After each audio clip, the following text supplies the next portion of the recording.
Meals, Models, and Murder. I'm Jason Horton. I'm Rebecca Lieb. And this is Ghost Town.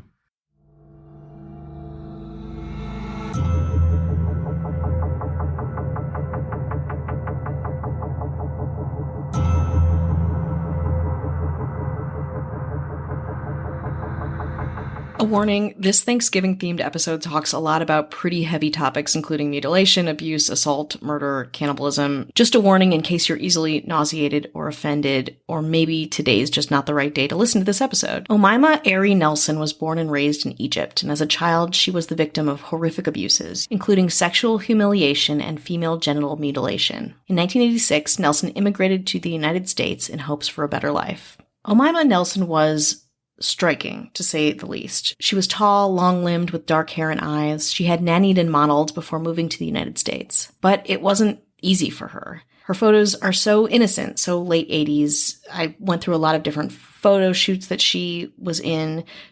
For one, she's sitting on the hood of a car in jeans and a sweatshirt crop top, looking very young and excited and very chic, honestly. All photos of her, even ones in a courtroom, show just how beautiful she was. So Nelson moved to Orange County, where she became a sex worker while trying to break into the U.S. modeling market. She began trading sex for rent in cars from a long, overlapping line of men, most of whom were considerably older than her. In October 1991, Nelson, then 23, met her husband, William E. Bill Nelson, a 56-year-old pilot. Within days of meeting, the couple married. The abuse started almost instantly. Nelson's new husband would assault her, pimp her out to other men, and perform other senseless and sadistic acts of violence. One time when Nelson adopted a kitten, for example, Bill allegedly pulled the animal from her lap in a moving car and tossed it out the window. The two had known each other 5 weeks and had been married only 3 when something terrible happened.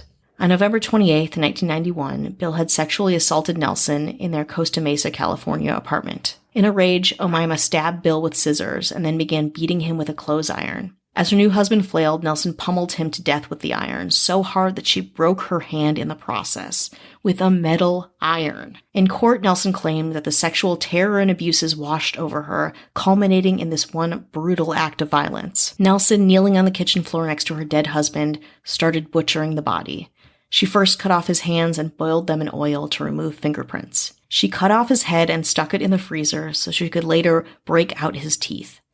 She also castrated the body, one final point of revenge for the psychological, mental, and emotional toll of her short marriage. Nelson stuffed some body parts in the trash bags and put others down her garbage disposal, but prepared some parts for the darkest of Thanksgiving dinners, preparing, cooking, and eating the ribs of her dead husband. Over the next few days, Nelson enlisted a pair of ex-boyfriends to help her dispose of the rest of the body. But this didn't go as planned. Let's take a break. On December 1st, police got a tip about seeing body parts inside of a parked car. What a tip. The car belonged to Bill Nelson, and so did the body parts. Officers went straight to the Nelson home to inform her of the discovery, and once there, found still more newspaper-wrapped pieces of Bill in their refrigerator. Omaima Nelson was arrested on the spot for first-degree murder. Immediately claiming self-defense, Nelson said that Bill was an abuser, a BDSM enthusiast, who routinely bound her against her will and raped her. She told the police that Bill had raped her on Thanksgiving morning and that she was sure he would have killed her if she hadn't beaten him to it. Still others claimed Nelson was a sexy scam artist who used her good looks and penchant for BDSM play to rob and manipulate whoever would take the bait. At the time of her husband's death, in fact, she was facing 3 felony charges regarding a 1990 incident in which she allegedly tied up an ex, slapped him around, and demanded money at gunpoint. Think that's bad enough?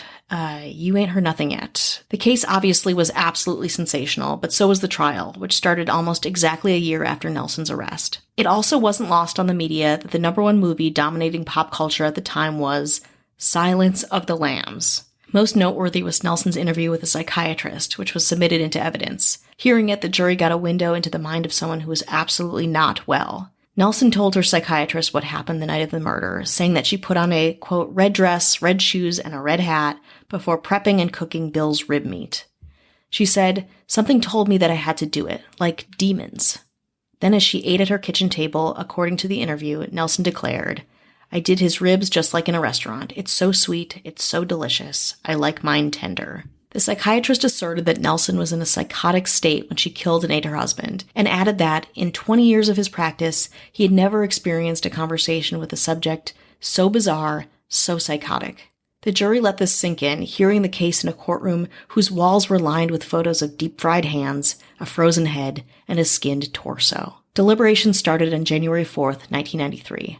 6 days later, the jury declared Omaima Nelson guilty of second-degree murder. Jury foreman Famous Hooks said afterward, "It was really a tough decision. We couldn't come back with a first-degree murder verdict because we couldn't find the evidence. It wasn't there.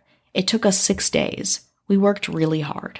Nelson was sentenced to 27 years to life in prison, and she still vehemently denies eating her husband, taking back her admission after initial interviews. Nelson first became eligible for parole in 2006, but was denied when commissioners found her unpredictable and a serious threat to public safety. She became eligible again in 2011, and Nelson insisted she was not a monster, pointing out that she had never hurt the man she married while incarcerated, even though in the trailer where the couple had conjugal visits, there were knives in the kitchen. She was denied by the parole board again, citing that she had not taken responsibility for the murder and would not be a productive citizen if she were freed. She will not be able to seek parole again until 2026. So from us at Ghost Town to you, we hope you have Oh my God. a very happy Thanksgiving. Oh.